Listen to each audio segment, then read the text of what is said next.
Here's a quick video just to show you how you can repair the base of a kettle. Now the base is where you have the mains going into it, and then you have a very simple connection system.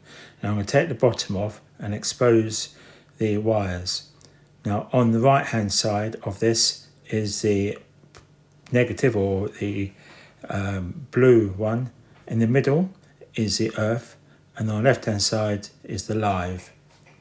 Now what sometimes happens is that the actual connections themselves, the contacts, can be dirty.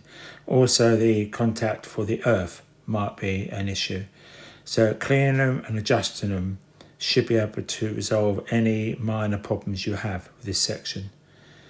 Now when you put it back together, make sure that the screws, the 3 screws that you took out, are tight, and so that water can't get inside the base.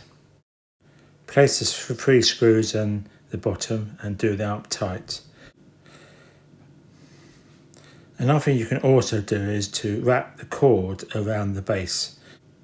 That way it will look a lot neater when you plug it into mains. And when you've done that, you can then put the kettle back on and test it. Make sure that you have done all these general safety checks before using it.